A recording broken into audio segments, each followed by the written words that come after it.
बड़ी ही सुंदर तंदूर की रोटी थी, पर सब्जी की तरी से छुआ कौर मुंह को नहीं लगता था। इतनी मिर्चें! मैं और मेरे दोनों बच्चे सी कर उठे थे। बीबी जी, यहाँ जाटों की आवाजाही बहुत है। शराब की दुकान भी यहाँ कोसों में एक ही है। जाट जब कुछ घूंट पी लेते हैं, फिर अच्छी मसालेदार सब्जी मांगते हैं, तंदूर वाला कह रहा था। यहाँ जाट, शराब। हाँ बीबी, कुछ घूंट शराब का तो सभी पीते हैं, पर जब किसी आदमी का खून करके आए तब जरा ज्यादा ही पी जाते हैं। अभी तो परसों तरसों कोई 5-6 आ गए। एक आदमी मार आए थे, खूब चढ़ा रखी थी, लगे शरारतें करने। वह देखो, मेरी 3 कुर्सियां टूटी पड़ी हैं। परमात्मा भला करे पुलिस वालों का, वह जल्दी पकड़कर ले गए उन्हें, नहीं तो मेरे चूल्हे की ईंटें भी न मिलती। पर क्या करें, कमाई भी तो हम उन्हीं की खाते हैं। कोशलिया नदी देखने की सनक मुझे उस दिन चंडीगढ़ से फिर एक गांव में ले गई थी, पर मित्रों से चली बात शराब तक पहुंच गई थी, और शराब से खून खराबे तक। मैं उस गांव से जल्दी जल्दी बच्चों को लेकर लौटने को हो गई थी।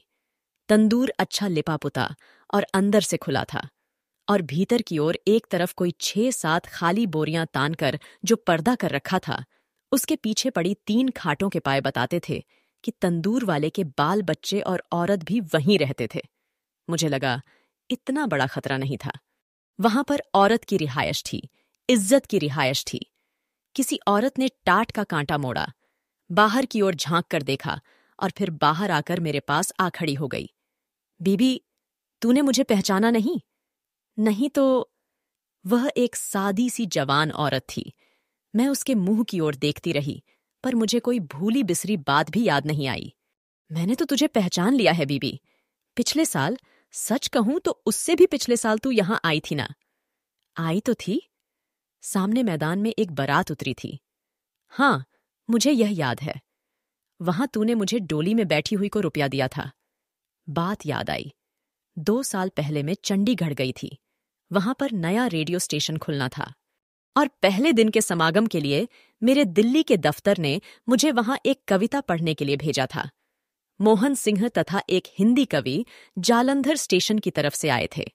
समागम जल्दी ही खत्म हो गया था, और हम 3-4 लेखक कोशलिया नदी देखने के लिए चंडीगढ़ से इस गांव में आए थे। नदी कोई 1.5 मील ढलान पर थी, और वापसी चढ़ाई चढ़ते हुए हम सब चाय के एक गर्म प्याले को तरस गए थे। सबसे साफ और खुली दुकान यही लगी थी। यहीं से चाय का एक गर्म प्याला पिया था। उस दिन इस दुकान पर पक रहे मांस और तंदूरी रोटियों के साथ साथ मिठाई भी काफी थी। तंदूर वाला कह रहा था, आज यहां से मेरी भांजी की डोली गुजरेगी। मेरा भी तो कुछ करना बनता है ना? और फिर सामने मैदान में डोली उतरी। डोली किसी पिछले गांव से आई थी। उसे आगे जाना था। रास्ते में मामा ने स्वागत किया था। रुको, मैं नई दुल्हन का मुंह देखाऊं। भला उसके मुंह पर आज कैसा रंग है? मुझे याद है, मैंने कहा था, और आगे से मेरे साथियों ने जवाब दिया था, हमें तो कोई डोली के पास नहीं जाने देगा, तुम ही देखाओ, पर खाली हाथों न देखना। मैं एक मुस्कुराहट लिए डोली के पास चली गई थी। डोली का पर्दा एक तरफ से उठा हुआ था। मैंने पास में बैठी नाइन से पूछा था, मैं दुल्हन का मुंह देख लूं? बीबी जी, सदके देख, हमारी लड़की तो हाथ लगाए मैली होती है। और सचमुच लड़की की श्रृंगारपुरी नत्थ में जो मुस्कुराहट का मोती चमक रहा था, उसका रंग झलना कोई आसान नहीं था। मैंने 1 रुपया उसकी हथेली पर रखा, और जब लौटी तो मेरे साथी कह रहे थे, क्षण भर पहले जब तुमने कविता पढ़ी थी, कॉलेज की कितनी लड़कियों ने रुपए के नोट पर तुम्हारे हस्ताक्षर करवाए थे। उस बेचारी को क्या मालूम होगा कि वह रुपया उसे किसने दिया था। कहीं जानती होती, हस्ताक्षर ही करवा लेती। 2 साल पहले की बात थी। मुझे पूरी की पूरी याद आ गई। तू है वह डोली वाली लड़की? हाँ बीबी। जाने किस घटना ने उसे 2 बरसों में लड़की से औरत बना दिया था। घटना के चिन्ह उसके मुंह पर दृष्टिगोचर होते थे, पर फिर भी मुझे सूझता नहीं था कि मैं उसे कैसे पूछूं। बीबी, मैंने तेरी तस्वीर अखबार में देखी थी, 1 बार नहीं, 2 बार। यहां भी कितने ही लोग आते हैं जिनके पास अखबार होता है, कई तो रोटी खाते खाते यहीं पर छोड़ जाते। सच? और फिर तूने पहचान ली थी? मैंने उसी वक्त पहचान ली थी, पर बीबी, वे तेरी तस्वीर क्यों छापते हैं? मुझसे जल्दी कोई जवाब न बन पड़ा। ऐसा सवाल पहले कभी किसी ने नहीं किया था। कुछ लजाते हुए मैंने कहा, मैं कविताएं कहानियां लिखती हूं ना।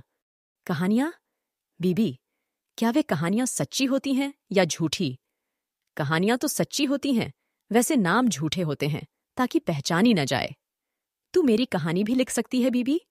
अगर तू कहे तो मैं जरूर लिखूंगी। मेरा नाम करमान वाली यानी सौभाग्यशालिनी है। मेरा तो चाहे नाम भी झूठा न लिखना। मैं कोई झूठ थोड़े ही बोलूंगी, मैं तो सच कहती हूं। पर मेरी कोई सुने भी तो? कोई नहीं सुनता। वह मेरा हाथ पकड़कर मुझे टाट के पीछे पड़ी खाट पर ले गई। जब मेरी शादी होनी थी ना, मेरे ससुराल से 2 जनी मेरा नाप लेने आई। उनमें से एक लड़की मेरी उम्र की थी, बिल्कुल मेरे जितनी। वह किसी दूर के रिश्ते से मेरी ननद लगती थी। मेरी सलवार कमीज नाप कर कहने लगी, बिल्कुल मेरी ही नाप है। भाभी, तू चिंता न कर, जो कपड़े सियूंगी तुझे बिल्कुल पूरे आएंगे। और सचमुच वरी के जितने भी कपड़े थे मुझे खूब अच्छी तरह से आते थे। वही ननद मेरे पास कितने महीने रही और बाद में भी मेरे कपड़े वहीं सीती रही। मेरा चाव भी बहुत करती थी। मुझे कहा करती थी, भाभी, चाहे मैं 2 महीने के बाद आऊं, चाहे 6 महीने के बाद, पर तू किसी और से कपड़ा मत सिलाना। मुझे भी वह अच्छी लगती थी। सिर्फ उसकी एक बात मुझे बुरी लगती थी। मेरा जो भी कपड़ा सीती थी पहले स्वयं पहनकर देखती थी। कहती थी, तेरा मेरा नाप एक है, देख मुझे कैसे पूरा है, तुझे भी पूरा आएगा। और सारे कपड़े पहनते समय मेरे मन में आता था, कपड़े भले ही नए हों, पर हैं तो उसके उतारे हुए ही ना। रस्सी के साथ टंगे हुए टाट का पर्दा था, बाण की ढीली सी खाट थी। खेस भी खस्ता था, लड़की भी अलहड़ और अपड़ थी। पर यह ख्याल इतना नाजुक, इतना मुलायम। मैं चौंक उठी। पर बीबी, मैंने अपने मन की बात कभी नहीं कही। जाने बेचारी का मन छोटा हो जाए। फिर मुझे कोई 1.5 बरस बाद पता चला, किसी ने बता दिया। उसकी और मेरे घर वाले की लगी हुई थी। यह उसका दादा पिता के रिश्ते से भाई लगता था, पर एक उसके सगे भाई को यह बात बहुत बुरी लगती थी। वह तो एक बार अपनी बहन की गर्दन उतार देने लगा था। किसी ने मुझे यह भी बताया कि थोड़े समय जब वह बाग गोदने लगी थी तो उसे फिट आ गया था। आंसुओं से भीगी करमान वाली ने मेरा हाथ पकड़ लिया। बीबी, तू मेरी मन की बात समझ ले। मुझसे उतार नहीं पहना जाता। मेरी गोटा किनारी वाली शलवारें, मेरी तारों जड़ी चुनरियां और मेरी सिल्मों वाली कमीजें सब उसका उतार थे, और मेरे कपड़ों की भांति मेरा घरवाला भी। दोस्तों, ऐसे और भी इंटरेस्टिंग कहानियों के लिए मेरे चैनल को सब्सक्राइब करना मत भूलिएगा। तो आइए अब आगे सुनते हैं। करमान वाली की आवाज के आगे मेरी कलम झुक गई। कौन लेखक ऐसा फिक्रा लिख देता। अब बीबी, मैं वे सारे कपड़े उतार आई हूं, अपना घरवाला भी। यहां मामा मामी के पास आ गई हूं। इनका घर लीपती हूं, मेज धोती हूं, और मैंने एक मशीन भी रख छोड़ी है। 4 कपड़े सी लेती हूं और रोटी खा लेती हूं। भले ही खद्दर जुड़े, चाहे लट्ठा, मैं किसी का उतारा नहीं पहनती।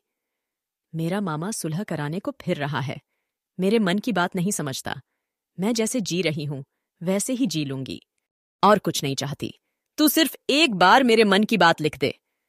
करमान वाली के जिस जिस्म के साथ कहानी घटी थी उसे मैंने एक बार अपनी बाहों में भींचा। कितनी मजबूत देह थी, कितना मजबूत मन।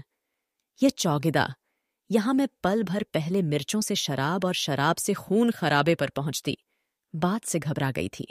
वहां पर करमान वाली कितनी दिलेरी से जी रही थी। बाहर सड़क पर शिमले से आती मोटरें गुजरती थीं, और जिनकी सवारियां रेशमी कपड़ों में लिपटी हुई कई बार पल भर के लिए इस दुकान पर चाय के प्याले के लिए रुक जाती थीं, या सिगरेट की डिब्बी के लिए, या गर्म तंदूरी रोटी के लिए। वे, जिनके पहन रखे रेशमी कपड़े जाने किस किस की उतार थे। और करमान वाली उनकी मेज पहुंचती थी, कुर्सियां झाड़ती थीं। वह करमान वाली जिसने एक खद्दर की कमीज पहन रखी थी, जो अपने जिस्म पर किसी का उतारा नहीं पहन सकती थी। बीबी, मैंने तेरा वह रुपया संभाल कर रखा हुआ है। सचमुच? अब तक?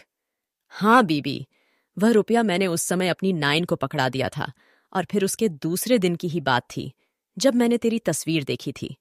मैंने नाइन से वह रुपया लेकर संभाल लिया था। तू बीबी, मुझे उस रुपए पर अपना नाम लिख दे।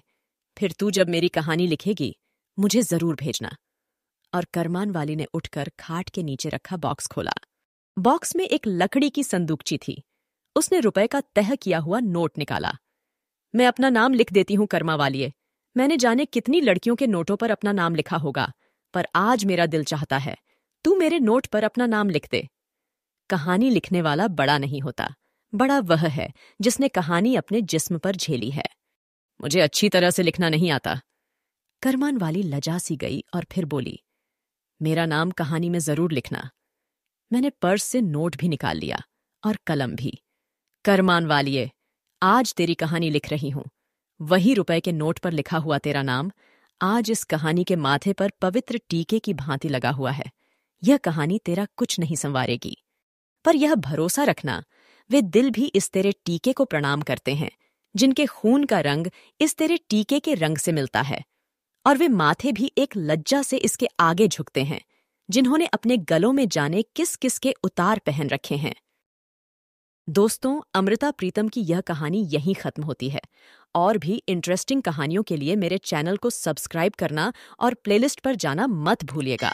सुनने के लिए धन्यवाद।